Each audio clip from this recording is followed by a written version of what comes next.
Hello everybody. As of today, I have officially achieved my goal of reading 80 books this year. Don't celebrate too early because I have so many reading goals that I set for myself that I have not reached yet. I have book bingo with a few books left to go. I wanted to read a book from every letter of the alphabet. Hasn't happened yet. I wanted to read 2 Kindle books every month. Didn't happen. I wanted to read 1 classic every month.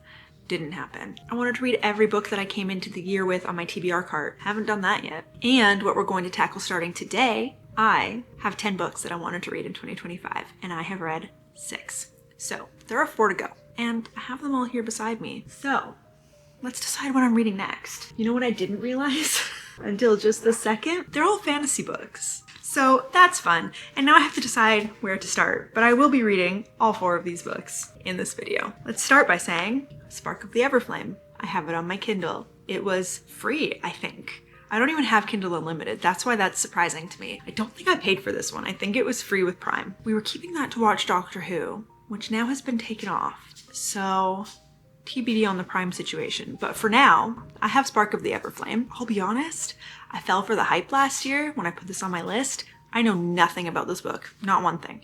Every time someone talks about it, I skip because I don't want to know, because I know that I want to read it. I feel like I have to join the hype, see if I'll like it, make the decision for myself. You know, I don't want to be swayed by other people because I also know that a lot of people don't like this series. So I'm curious where I stand there. So that's an option. The second book I have to choose from, A River Enchanted by Rebecca Ross. I bought this at the beginning of this year, I think, maybe the end of last year. I've never read anything by Rebecca Ross yet. I know. What's that series everyone loves? I don't know. But I think that this is about missing women and some kind of singing bard. I haven't read the back in a very long time. Maybe that's a lie and I read it recently and I just forget. I'm gonna try to go into all of these as blind as I can. I actually haven't heard too many people talk about this book, but it sounded fun and it looks really pretty, and I like a fantasy standalone. I don't think too many of those exist, so this went on my list. Next option is The House in the Cerulean Sea, which I believe is like a quirky fantasy with like orphaned kids and some guy who has to go see how they're doing and maybe close down an orphanage. I'm looking forward to this one. I already think I might end on this one just to like be a little bit more quirky, or if one of these feels really heavy, I might switch to this one because all of the blurbs inside use the word quirky. Is it possible to fall in love with someone's imagination? If so, consider me fully smitten. I love it. And then last we have The Tainted Cup, which is fantasy, but I believe it's fantasy mystery, because the little blurb talks about Holmes and Watson style detective duo. So that's kind of fun. So I think when I need something different to step out of fantasy, I'll go to this one. Those 2 things that I just said are telling me that I'm not gonna read these 2 first. I think I'm gonna wait until I'm like really in the mood for something like that. The only reason I'm gonna start with A River Enchanted is because I don't really feel like reading on my Kindle right now. I feel like having the floppy book in my hands and reading a real book. Let's put that one to the side and let us start with A River Enchanted by Rebecca Ross. Just came upstairs to put on some pajamas so I can get cozy to read. I marked it as reading on Goodreads. It's not a standalone. I bought this one because I was like, oh, I want another standalone fantasy, and it's not a standalone. There's not enough standalone fantasies. I guess because you have to like build a whole world and then have it be interesting enough and not too complex, but complex enough. So like I get it, but I've read good standalone fantasy books. There's not enough of them. Petition for people to write more standalone fantasy books.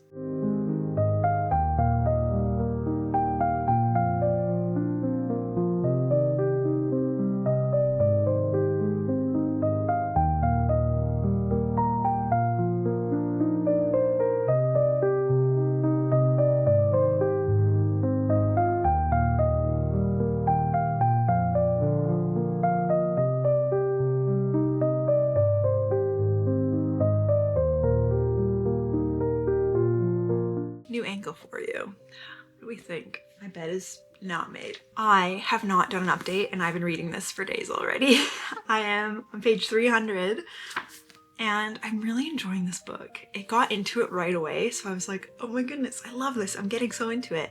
And now it's still good, but not much is happening in the grand scheme of things. More things are happening at ground level and like little nuances. And sometimes you just get a POV from a new character randomly, like 5 pages, so it just gives you like little snippets of everyday life. But I am really liking it still. I'm just not binging it, though now I'm at a really good place. I was getting my hair done today and I was reading it, and then she was like, okay, let's wash out your color. And I was like, okay. But I was like 3 pages into part 3 where things were getting intense. So I'm gonna hopefully read a lot tonight. It's only 8 o'clock on a weekend and I have about 150 pages left. That would take me like 2 hours, so I'm probably not going to finish it today, but I am going to read as much as I can. So, little recap, I guess. Jack and Adara, I think is how I've been saying her name in my head.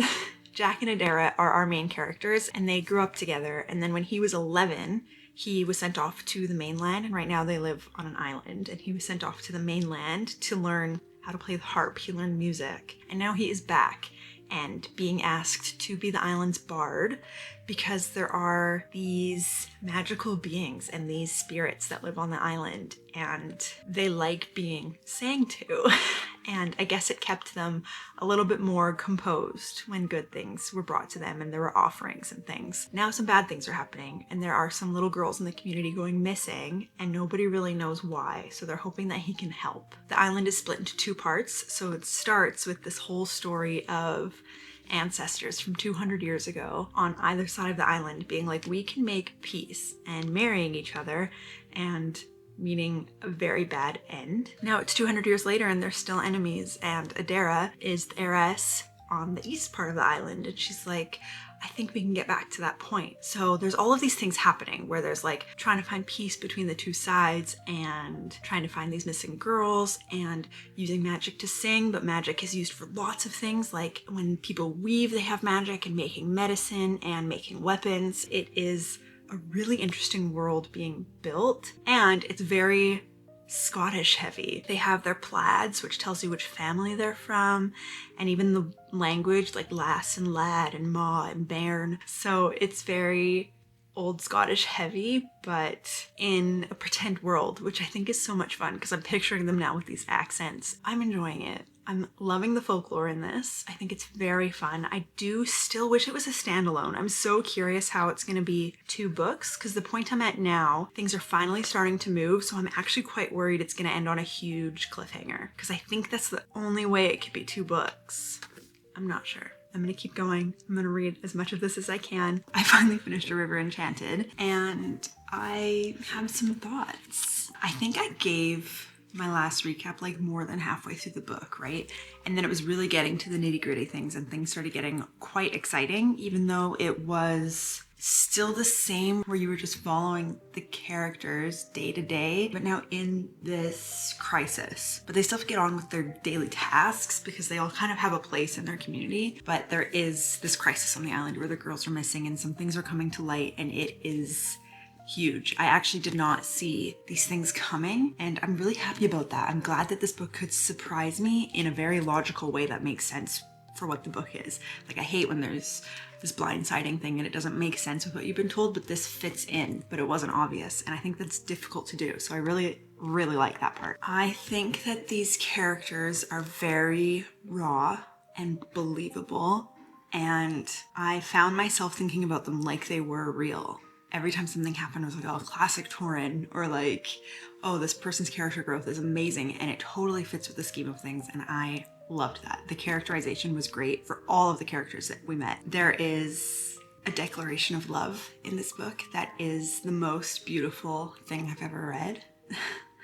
I almost want to read it to you, but I'm not going to, because I think it's really special in the place of the book. But also, a lot of people referenced it when I went back and looked on Goodreads and I was done reading, so I'm not surprised by that. I could make this declaration my vows if I thought about it and I wasn't already married. And that's just the writing in general. It's very visual. I could picture everything as it was being said, even though it was in this mystical world and it was like a folk tale and things didn't really make sense. If the spirits wanted to get somewhere faster, they like brought the hills closer together, and I could just picture it happening, and the writing is so beautiful. I feel like every time the story got a little bit stagnant and I got a little bit bored, the poetic writing just like hooked me completely. It's so beautiful. I feel like I didn't tab enough for how pretty it is, and I realized it's because I was just used to it. There's so many things I want to read, but I really think that they have a place in the book where they are. Oh, all the characters, even the characters I thought I didn't like, I liked because of how they were written, and they're morally gray, and nobody in this book makes the preferred choices. Because the story itself was not actually that gripping. I think if this was just a normal book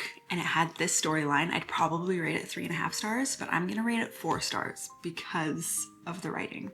And now I want to read more by Rebecca Ross. I'm very excited to read the second book of this because it does end on a very emotional cliffhanger, and I'm so curious how it could end, because I feel like a really fun thing would be to not make it a happy ending. But I'm guessing it's going to be. I haven't read too many books that don't have a happy ending, but I think it would be great if it didn't. I also think it could have a prequel. I don't know. I really, really enjoyed it. So that's 4 stars from me right there. And now I'm going to start Spark of the Everflame. This is released in 2023.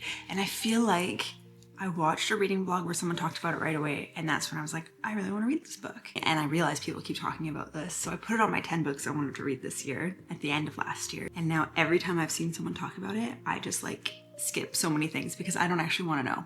I think if a book is rated over 4 stars and it's like a fantasy, romantasy, is this a romantasy? I know I'm gonna read it. I know nothing about it. Not one thing. I could not tell you a single thing about this book. I just know that it is a lot of people's favorites. This is gonna be the next book I read. I will keep you posted. I'm probably gonna start right now. I don't know. I have a phone appointment at like 3:30 and it's almost 3:30, it's 3:20.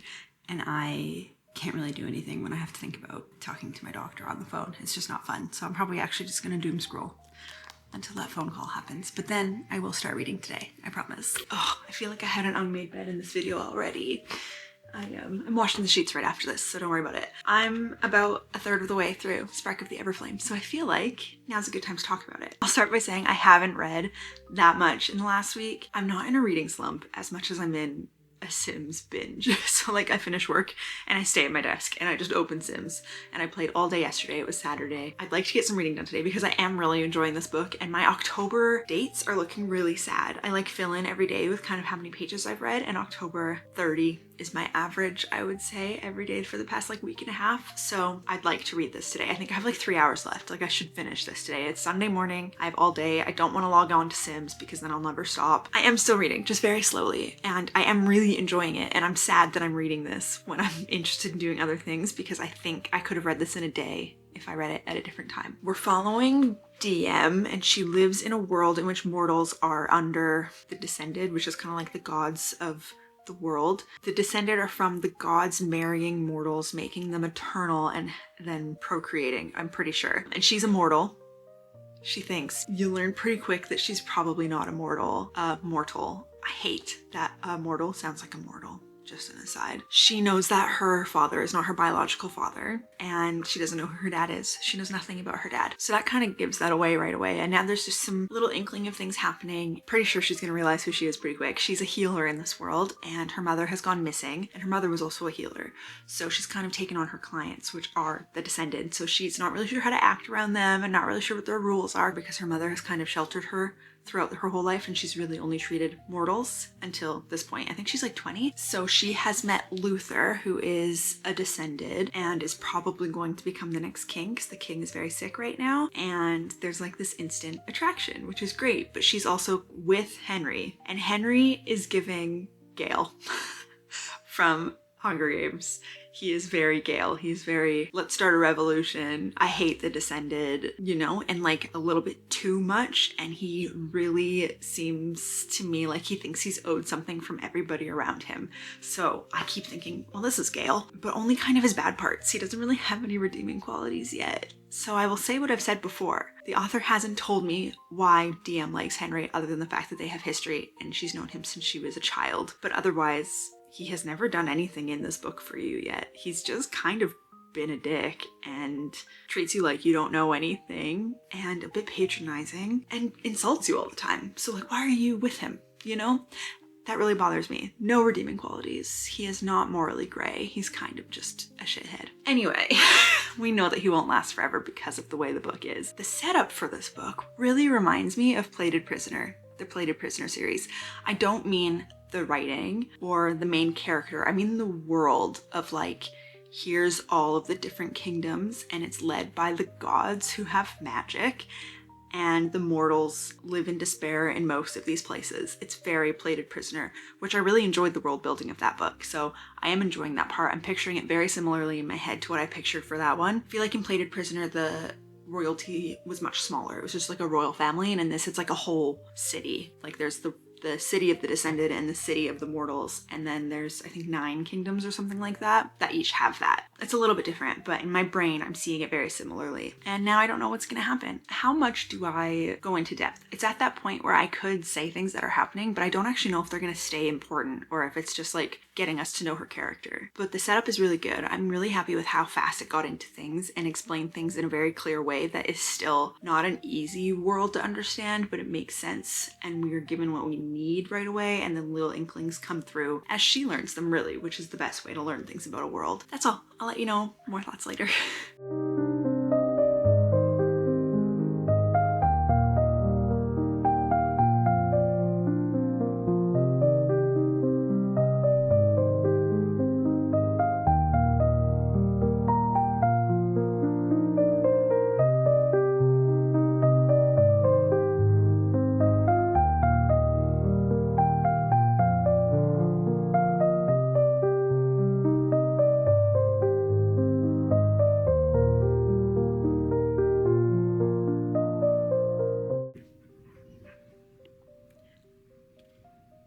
I just finished the book and I wasn't filming, and I should have been because, oh my goodness, I had such a reaction.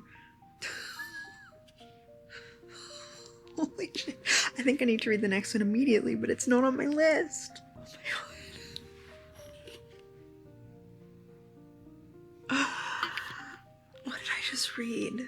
I need to reread the last few pages. Okay.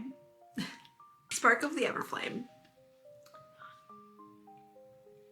is crazy. I got to 70% yesterday. So when did I update you? Yesterday. I updated you yesterday when I was like, hey, I'm a third of the way through, and then I finished it. I got to 70% like at 7:30 p.m. and I looked at Zach and I said, shit, sorry, I'm gonna be reading all night. I'm at the point where now I have to finish this book, and I'm so glad I did, and it was crazy. The end of this book is diabolical. You know what? I should have seen it coming, and I saw part of it coming, and then it just happened the way it did, and I was like, holy crap. I have a lot of thoughts, mostly good. I would say overall, I loved this book, and I'm giving it 4.5 stars. I'll say that now. I really loved this book. I loved the writing. The relationship actually between Luther and DM did start to remind me of The Plated Prisoner, just like the world building did. Just the way that they bantered and how they talked to each other. It was less banter, more outright, I don't know, I want to say like Ogre and Fiona.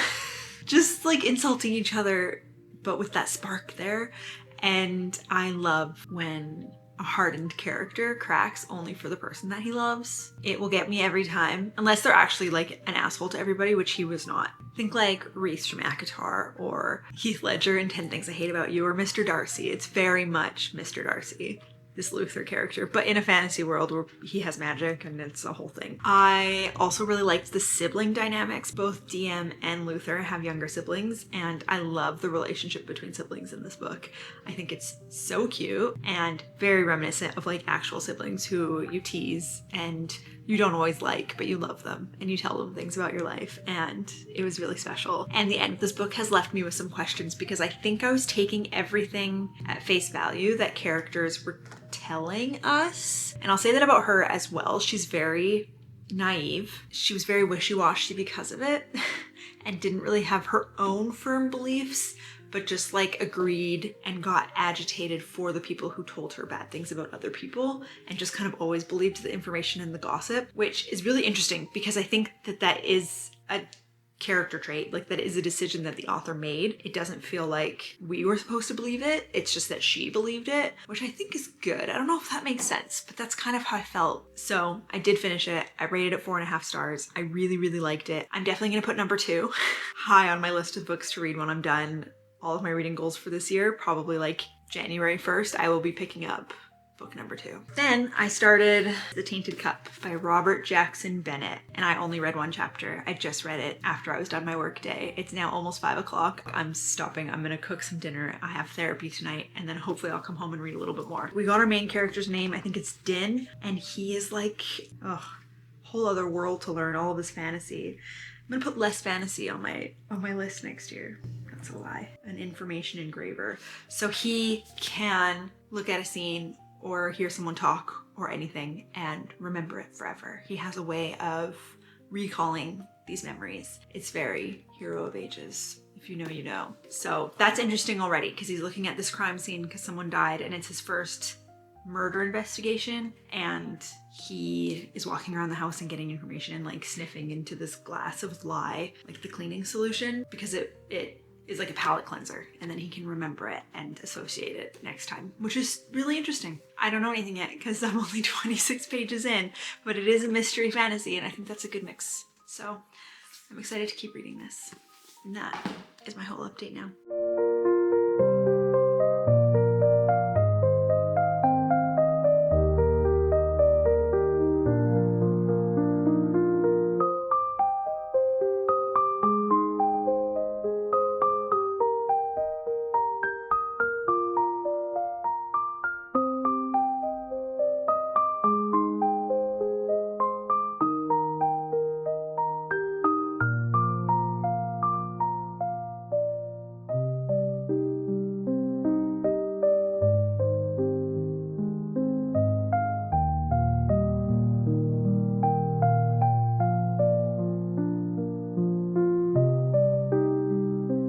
It's been a few days since I've updated. I've been reading this for a few days, but I've also missed some time. It's not because I don't want to, it's because this book is a little bit confusing. So if I'm going to read, it's gotta be for a little while or I really have to be in the mood for it, which is not a bad thing. It's just not a passive reading experience. I think I have like 100 pages left now. I think that the world building is good because it doesn't spend too much time talking about it, but I am still trying to figure out the grafting situation that they're talking about. These people get grafts and they call them suffusions. Did dog ear a page that has an explanation because I thought I might need it. Okay, there are alterations. Sometimes it's single, which is stamina or vision or stronger bones, and then there's suffusions, which is what our main character Din has, which is why he can remember everything because he's an engraver. There are breaches through the seawall where these giant creatures come through, and they use the pieces of these creatures after they kill them to make people these suffusions or these alterations. It's very confusing. I don't know if these monsters are actually monsters or if they're good or if they're bad or what they are. There's not much explanation. They don't really understand it. I don't know. It's a little bit confusing, but it is entertaining. And there are a lot of working parts. Like Din is saying that maybe he cheated, allusion to some cheating going on for how he got into his position. His superior, his boss, Anna, is very kooky and fun, but also super like weird and a little bit obnoxious. She loves to learn. I'm not sure what her power is, and I don't think he is either, but she can just like gather information from books very quickly. She kind of reminds me, if you've played Breath of the Wild, of the old lady who ages backwards. Your character meets her and she's like doing all these experiments and she's just kind of weird, but like a fun old lady. That's who Anna reminds me of. I think because of like the Watson, it's called like, what does it say? Holmes and Watson style detective duo. Anna is, I think, what other mystery writers are trying to write their like quirky main character as. Like this person who knows what's going on and gets there in this weird way. And I think that she should kind of be the model because some people try to write those characters and they just fall short somehow or they're unlikable.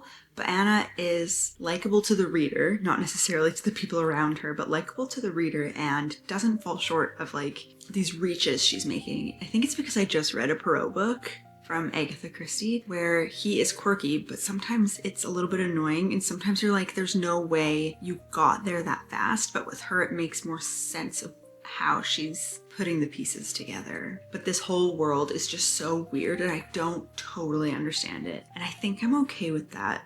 Like, I understand our main characters and what they're going through and the things that they can do, but I don't understand the greater world all of the time. Even he's meeting characters and he's not sure what their strengths and weaknesses are, and they have these suffusions and these alterations that he's never even heard of before. So we're learning with him, which I always appreciate. It's more organic that way, I think, when you're given information at the same time as your main character. And I love that Din doesn't give us everything. We don't know everything about him. We're learning it with the people around him, and I think that that's really good because it keeps this air of mystery, but he is our narrator. Like, we're in his head, but we still don't know everything about him, and I think that that's really cool. So I'm gonna hopefully finish these 100 pages pretty quick here before I do anything else today. So it better be quick. I made myself a hot chocolate. I have a chocolate bar. I'm ready to keep reading. So it was not my intention to do a book update in my pajamas right before I go to bed, but I finished one book and started another one, and I'm just gonna keep reading, so this is the right time. My last update for The Tainted Cup was yesterday, and I did finish it last night before I went to bed, and I have mixed feelings about it because I think that it is a wonderful premise, and I love the characters, and I love the story, but something about it just dragged for me. I don't think I was bored. I think it just wasn't exciting enough, and the end was good and the realizations were good, but a little bit too obvious maybe? I don't know, something about it just, maybe because it's unfinished and I need the next one. Because there's these giants coming in and we don't know anything about them except that they are breaching this community, and that's kind of all we know about them, and I want to know more because I think it's gonna be one of those situations where we learn that they're not bad and they just need help or something. I just want the next books because I think it will answer some questions that I have, and I love the characters, so I am going to stick with it. I rated this a 3.5 stars because I did really like it. I did. I just wished I liked it more. I think it had so much potential, but I think I had higher hopes for it. I will add that characters in this book are very casually mentioned to be queer or neurodivergent or anything that maybe isn't the norm in books, and it's normal in this world, of course, as it should be. And I think that that's really good when things are casually brought up and no one's like shocked to hear them or thinks less of someone for them. That makes me really appreciate a book even more. So I think that that's really important. I feel like I can't even say anything because I'm realizing that not a lot happened. A lot happened, but it's all kind of intertwined and minimal in the grand scheme of things. Like, the overarching part of the book was this case that they were trying to solve. It was a murder mystery. I am happy that the fantasy parts were there to add to it, but I'm just curious where it's gonna go from here. I am going to continue the series for sure. And then after work today, I picked up The House in the Cerulean Sea, and now I just took a bath, and I have read 110 pages. And this is such a cute book. It's so cute. I can't stop reading. Parts of it are a little bit annoying, but I think that just comes with being surrounded by children. And there's a lot of characters like interrupting each other, which kind of bothers me that no one seems to be able to finish a thought. It is kind of reminding me of Philosopher's Stone, reading The Philosopher's Stone, the first book. So I was listening to a Reading Harry Potter playlist in the bath while I read this because it's just kind of, what does it say all over here? Quirky. It's just that weird amount of quirky. People are doing odd things that don't make sense to our main character. It actually reminds me of the first chapter of Philosopher's Stone when you're from like Uncle Vernon's perspective. Like, our main character reminds me of Uncle Vernon. I think we are gonna get some huge character development in this book, and I'm very excited for that. And I hope it happens sooner than later. Like, I hope it starts happening so that we can see him interact with people as his new self rather than it happening all at the end. Our main character is named Linus, and he lives in a world where there are magic kids and magic adults, magic people, and I think everybody knows. I'm not 100% sure yet, but I think the whole world knows that there are people who have magic. And his job is to visit orphanages and be a caseworker and kind of see how they're getting on and if the kids are being kept safe and if they're learning how to hone their magic. He's really good at his job and he's very thorough and he plays by the rules. It's one of his new cases and it has the highest risk kids that he's ever met. Some quirky kids at this orphanage, and it's quite fun. Again, just like the other book, introducing queer characters in a very normal way. He also has a cat that might be a little bit more special than he realizes, but he's been at his job for like 20 years almost. He's 40 years old, and he's like, they're like, why haven't you ever pushed for promotion? And he's like, I'm good at what I do. I'm used to my life. This is what life is. So he is kind of out of his element a little bit because he has to be at this orphanage for a month, which I don't think his cases last that long. So he has to really stick in. And a few times people have asked him, what happens if you make the suggestion for an orphanage to shut down? And he's like, that's not my problem. It's done. Like, that's the next person's job. That's where we need to see some character development and some growth that I'm excited for. So I'm gonna keep reading before I go to sleep. It's 8:30 and I usually go to sleep around 9:30. So I'm gonna make another decent dent in this book before I put it down.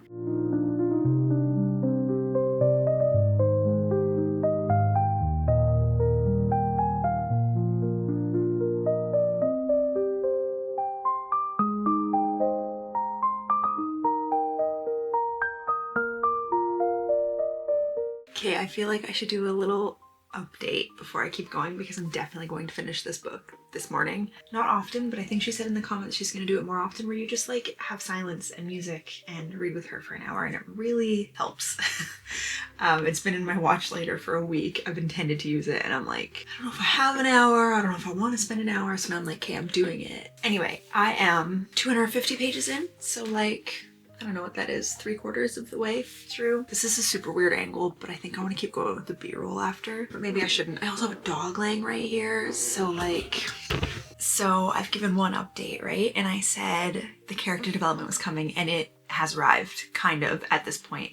It's kind of fluid throughout, but we're really seeing more of Linus. He is a very interesting main character because he still kind of reminds me of Uncle Vernon. My chair is so squeaky. The way he looks at life and is trying to learn not to is very interesting for a main character. He's about halfway through his stay at the orphanage at the point where I am now, and he's making some really interesting observations about these children and about Arthur, their caretaker. It's just whimsical. Like, just the things that are happening are so fun. We're really getting to know these kids, but we're mostly getting to know Linus, and that was a dog.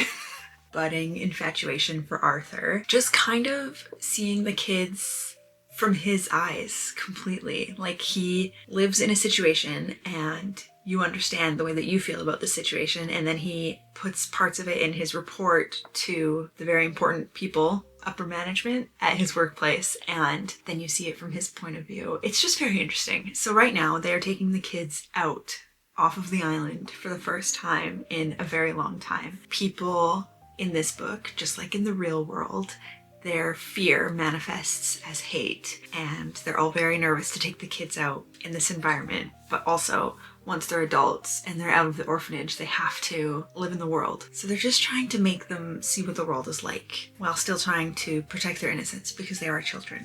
So that's the part I'm at now, and it's fun. It's a fun book right now. It is kind of a metaphor for the larger things of life, but also it is just a fun book about magic children. I'm enjoying it, so I'm gonna keep going. I'm gonna read for 57 more minutes with Laura here, and then we'll see what time it is. I have a lot to do today, but I also would like to finish this book and edit most of this video. So it's 10 a.m. I'm not hopeful for my chances, but I might just be going to bed late tonight. And I'm also feeling very anxious today, and I'm not sure why, because I have a lot of stuff to do, but I don't want to do it. I just want to sit under my electric blanket with my dog and read and do nothing else. But that's not the reality of life, but I'm gonna pretend it is, at least for one more hour for now.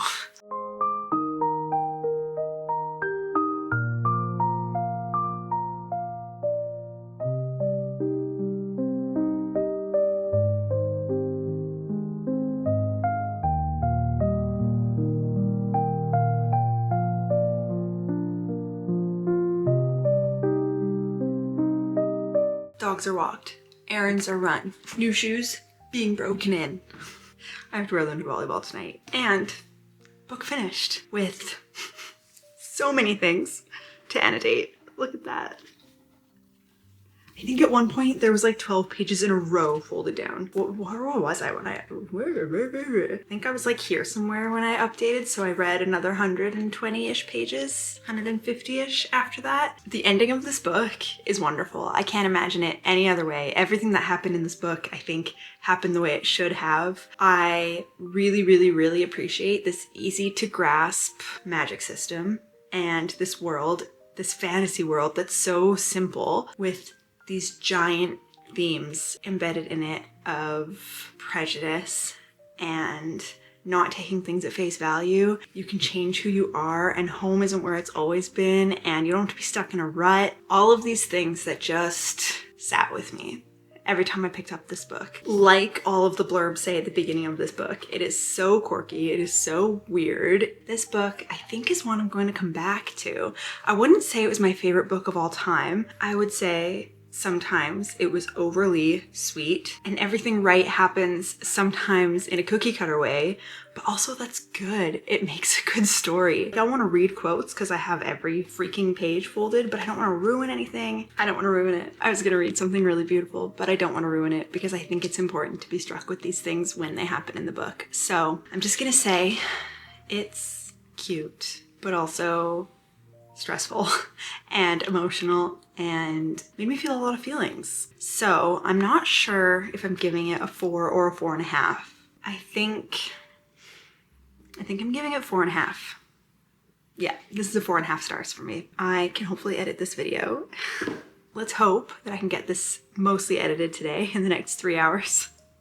It's not gonna happen, is it? Anyway, I have now officially read all 10 books that I wanted to read in 2025. It is very nice. So the next book I'm going to start is going to be another one of my yearly goals that I haven't finished yet, which is my book bingo. I think that's the one I'm gonna go with next. So I have 4 more books to read on all of those 12 themes that I wanted to read books in. So better get started.